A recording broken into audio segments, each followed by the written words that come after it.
Okay, this is a little bit slow, so hopefully it'll work fine. So this is me. As I said, I'm the deputy head of the Languages and Intercultural Studies Department. I'm also an associate professor, and I'm the global course leader in relevant courses, in the courses that I'll be presenting today. So I'm the global course leader for intercultural issues in business and management, and for global Englishes and in the international workplace. I'm going to say a few more things about these courses, but also about the MSc course in a few moments. I'm also the global course leader for a graduate apprenticeship course on intercultural management.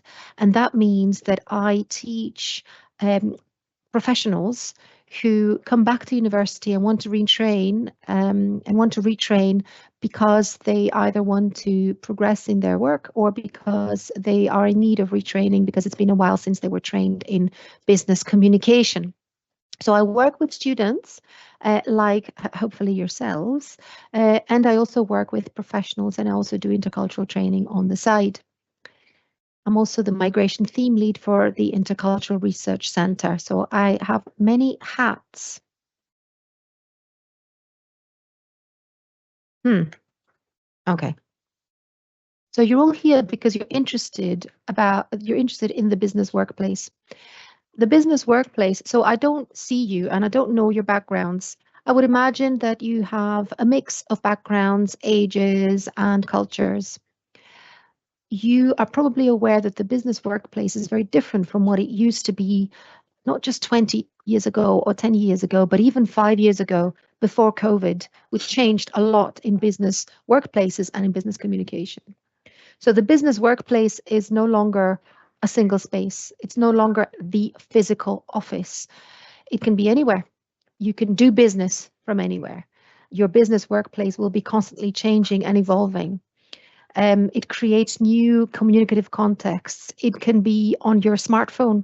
It can be on your tablet. It can be on your laptop, or it can be in a multi-story building in a big city somewhere in the world.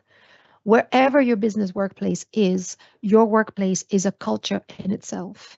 And that culture is created, is co-created. It's not just created by the manager or the CEO, but it's also created by the teams, which can be remote and are more often than not multicultural. So in this day and age, if you are trained or if you study business, training in intercultural competence is becoming more and more important. In fact, now it's core.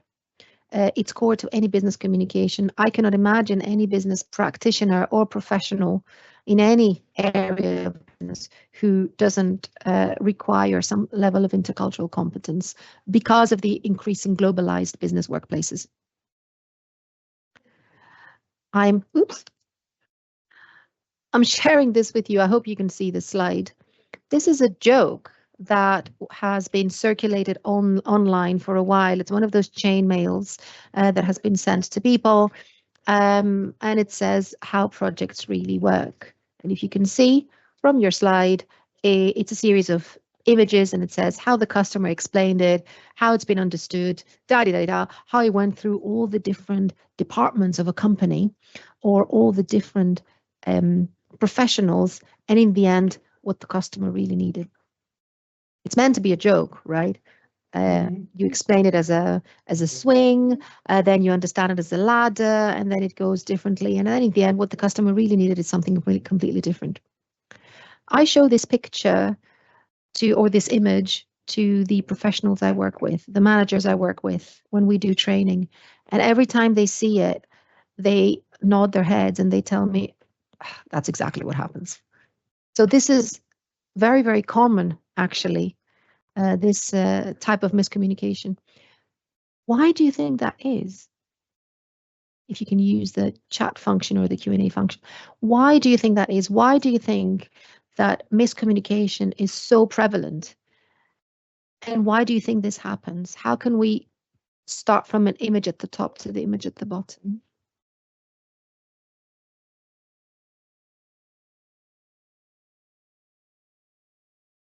Not sure. I can tell you that when I ask this question to either students or professionals, the first answer they give me is, oh, well, you have many languages, or some people speak English as their second language, and you get misunderstandings. That's not always the right answer. I can assure you that these misunderstandings and these miscommunications between different departments happen even in monolingual spaces or even between native speakers of English. So language is rarely the issue. What is the issue is the message and what is surrounding it, but also the assumptions that we make. And these assumptions that we make are at the core of intercultural business communication. So we make assumptions that someone knows what a swing is, or we make assumptions that someone knows the environment or the customer, for example. Consider these now. What is being communicated here? For example, a colleague who is silent throughout a meeting. Again, using the Q&A function, do you think is being communicated if you have a meeting and a colleague is sitting there and is silent?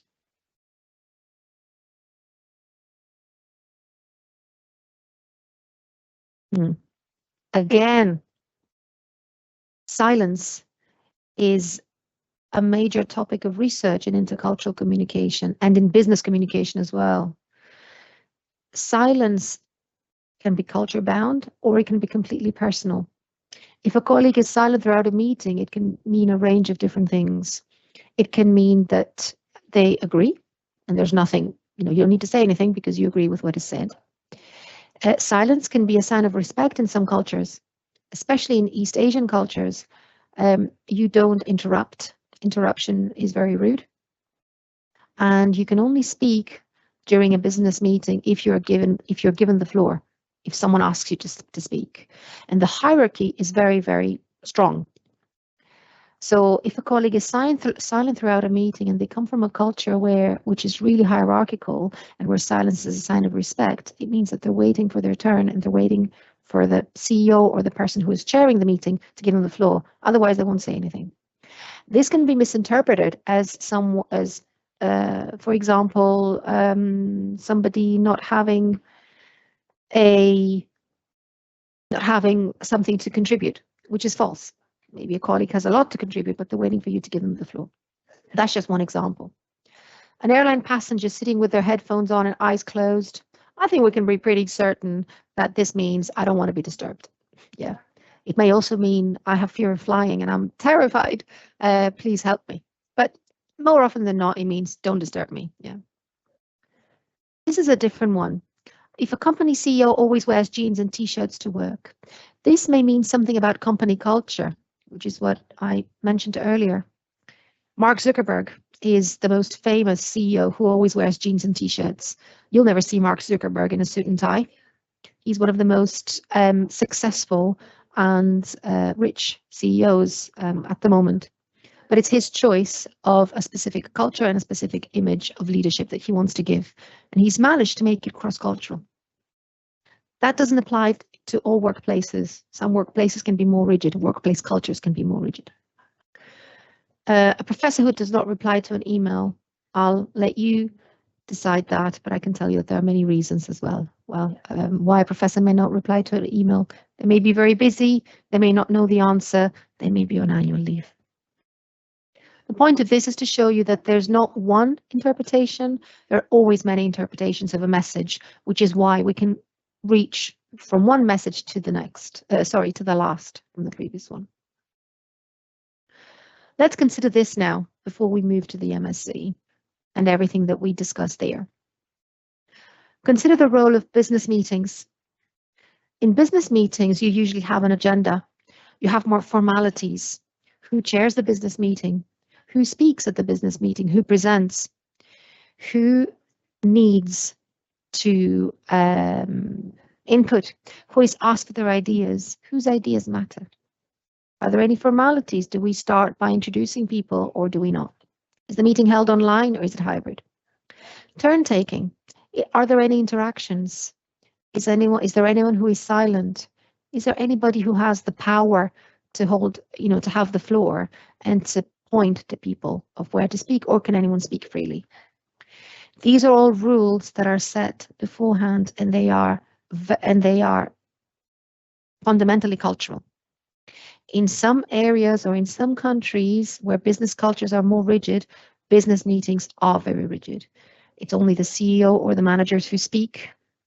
Other employees are not allowed to speak, and all the work and the idea and the creativity really happens outside the business meeting. And the business meeting is only there to ratify decisions. In business meetings in most Western companies, things are different. What about punctuality? How early or late do you rock up to the business meeting?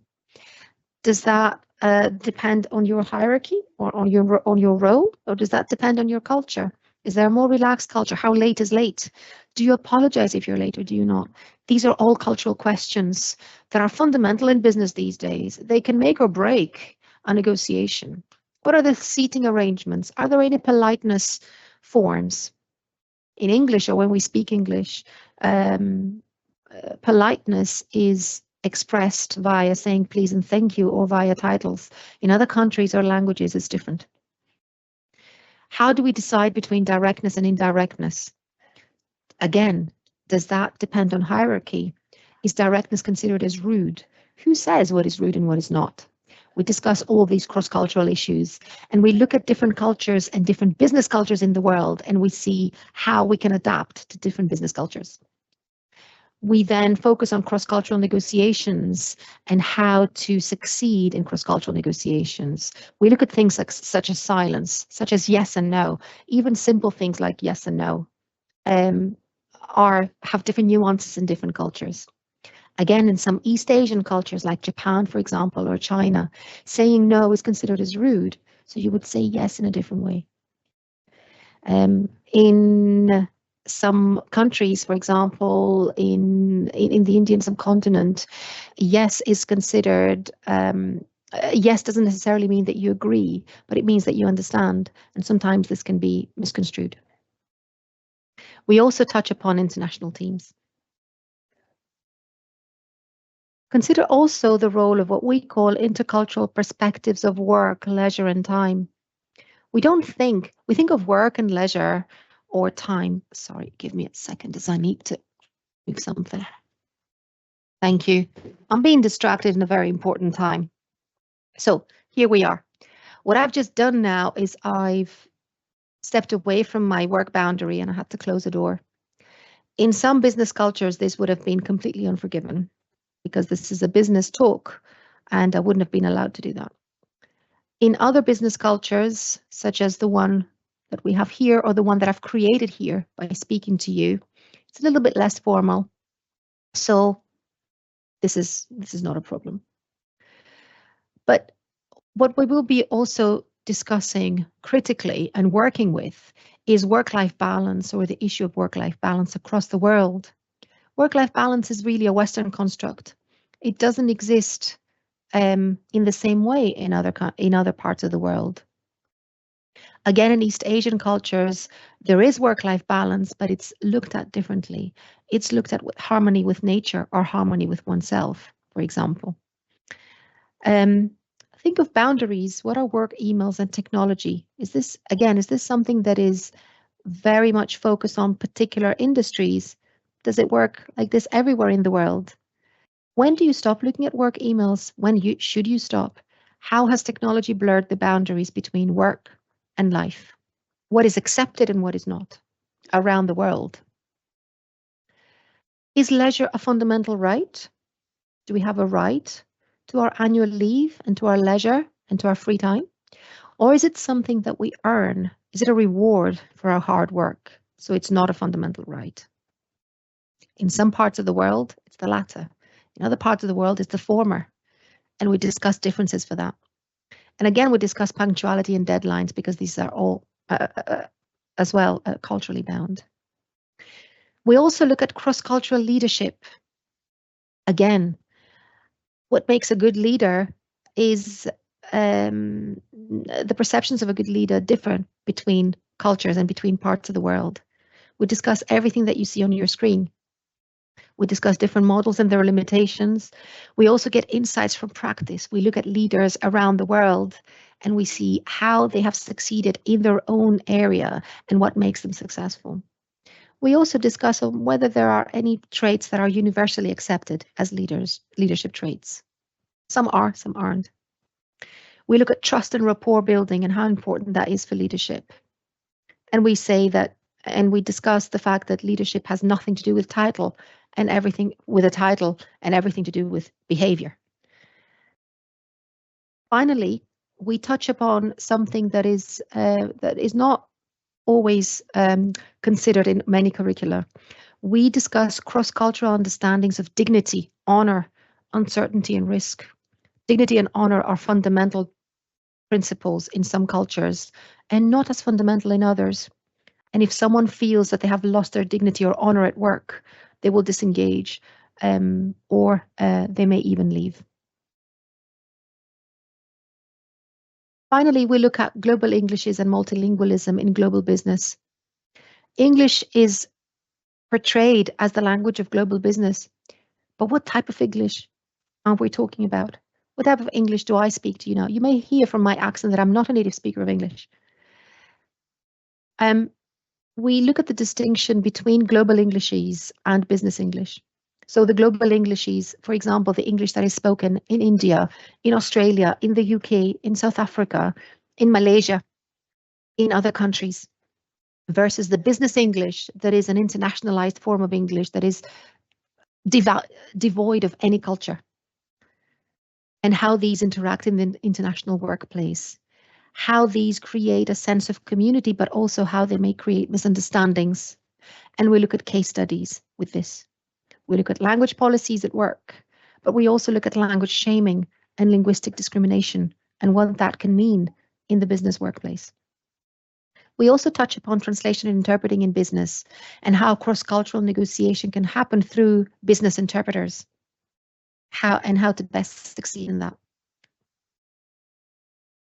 So, any questions so far? No? Excellent. Okay. I can now move on to our program and give you some specific information about it. So you'll see on your screen how the program is structured. This is a postgraduate program, and as many postgraduate programs in the UK, it is organized on the basis of 12 months. So three, we call them semesters. So the first semester, which runs from September to December, has 4 courses. These courses are 15 credit courses. The mandatory courses, as you can see on your slide, are business communication, intercultural communication in the workplace, and comparative social and cultural issues. And there's an optional course of organizational culture.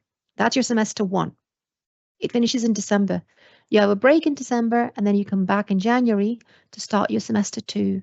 And the semester under semester 2, you move to business communication 2, global Englishes in the workplace, and then research methods to prepare you for your dissertation. For your optional courses, you choose one of the ones that you see on your slide. You choose either diversity or psychology of leadership, which is run by our Department of Psychology. That runs until the end of March. So from January until the end of March. You then have your exams in April and May. And sorry, in April, not in May for MSc. You have your exams in April, and then in May and June, you start your dissertation. Your MSc dissertation starts from May, June, end of May, beginning of June, until the end of August. You submit it at the end of August, and then you graduate in November.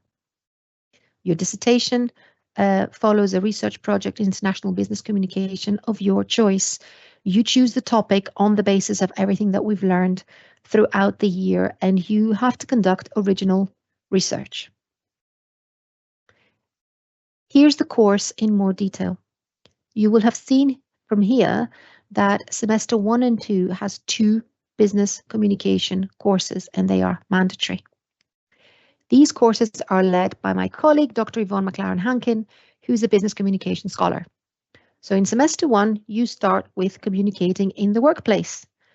And as you see from your slide, you you will focus on a range of business texts for internal communication, for example, business reports, business presentations, and you discuss workplace communication in the digital era.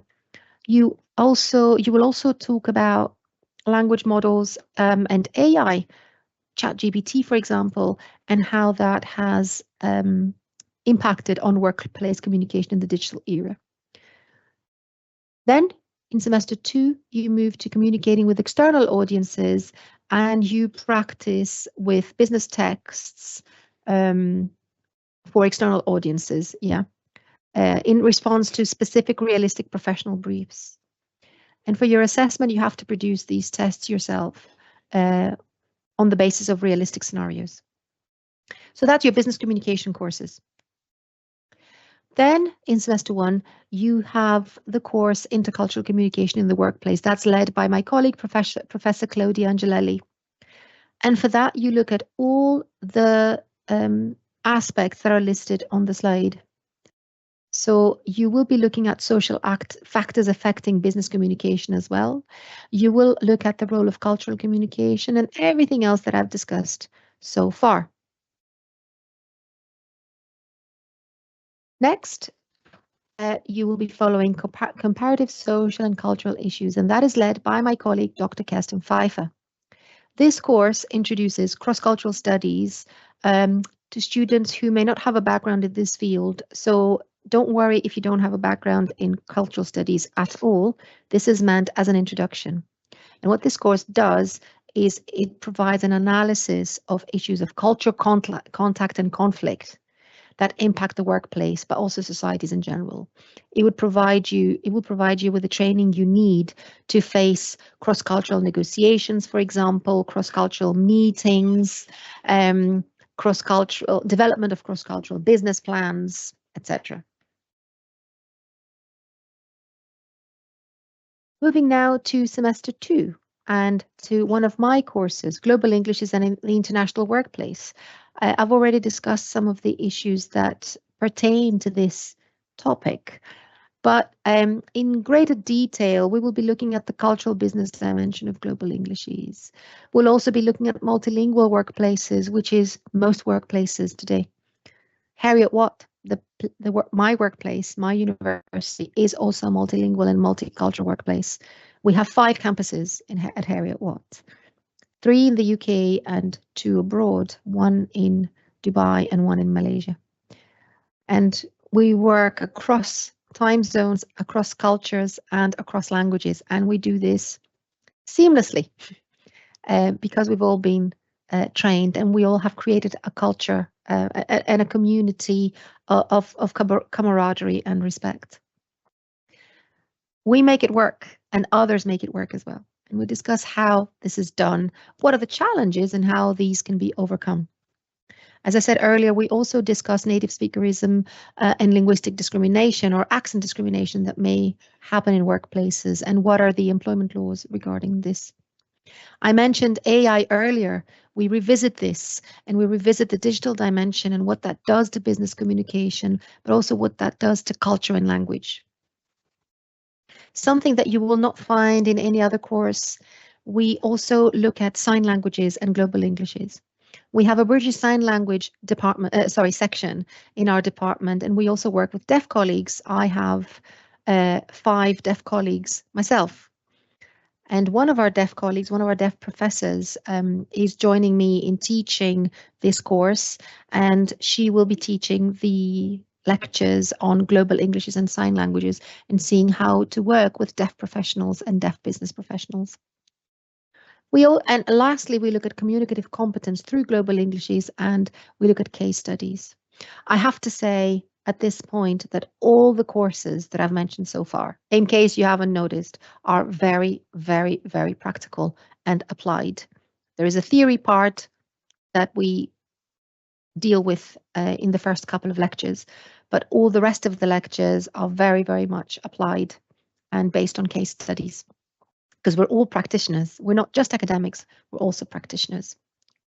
Speaking of theory and practice, you also have to be trained in research methods, so that you can write your dissertation and so that you can conduct your research.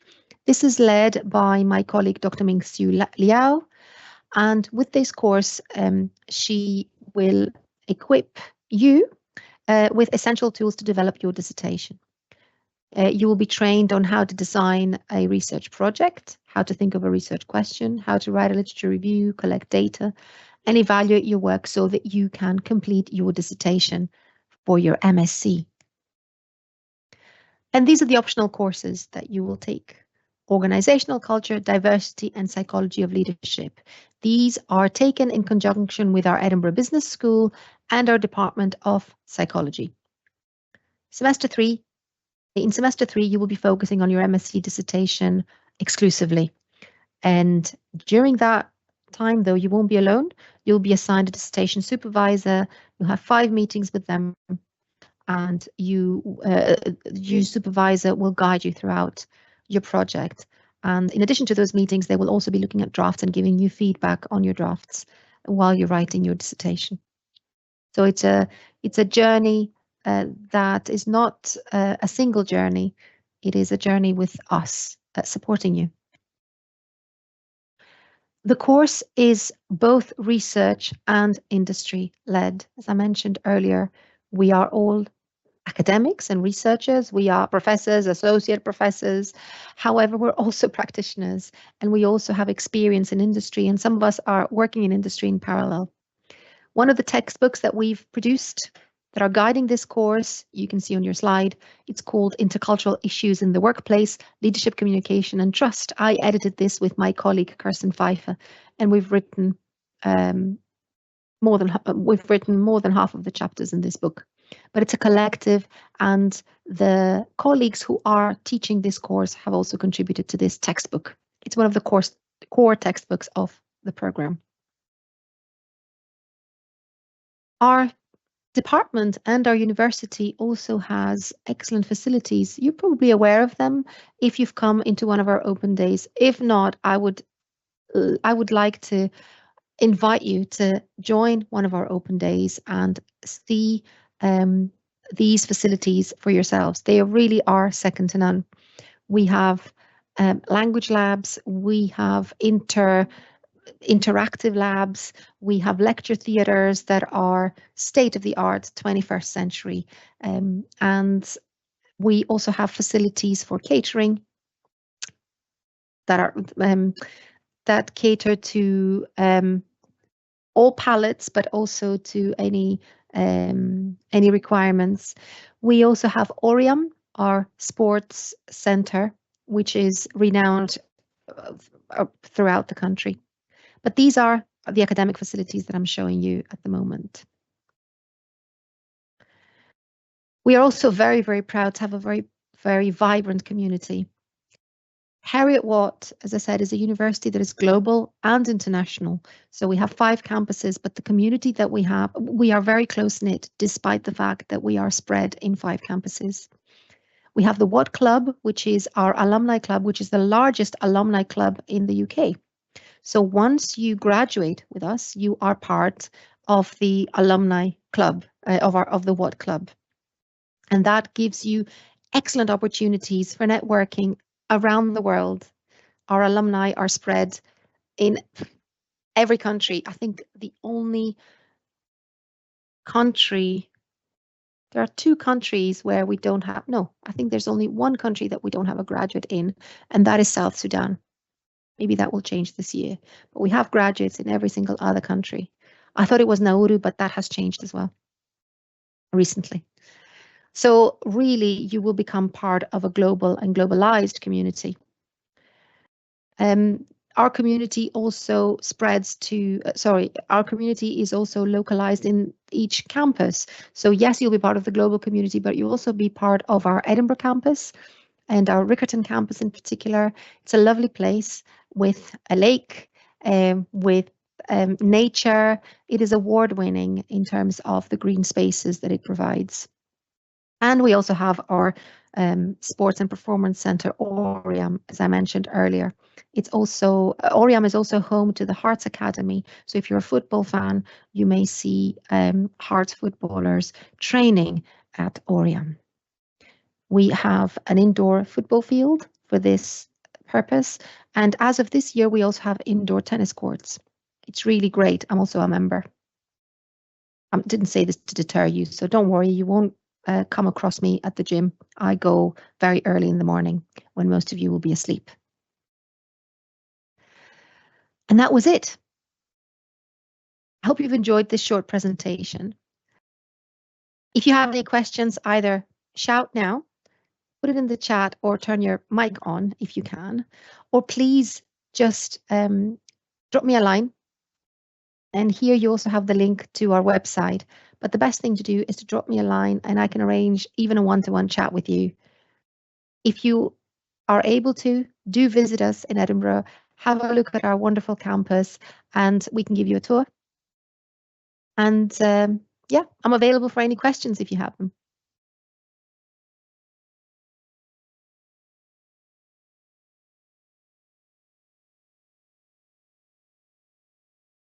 This is where everyone is taking screenshots and are thinking, I'll think about it and email you later. If that's the case, that's fine too.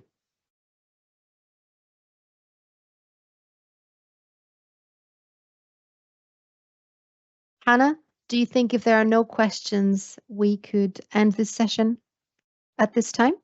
Yeah, happy for you to end it, Katerina. Thank you. Okay, so I look forward to meeting some or maybe all of you in September or in January. I did forget to mention that we also have a September start and a January start. So if there's no time for you to join us from this September, there is the opportunity to join in January. And the semesters that I presented will be done in reverse. So there is a way of welcoming January start students. And in fact, we had quite a large January cohort last year. It means that your dissertation then doesn't take place during the summer, but it takes place in the spring. But there is this possibility if you're thinking about it. Please do drop me a line. Thank you very much and have a great rest of your day.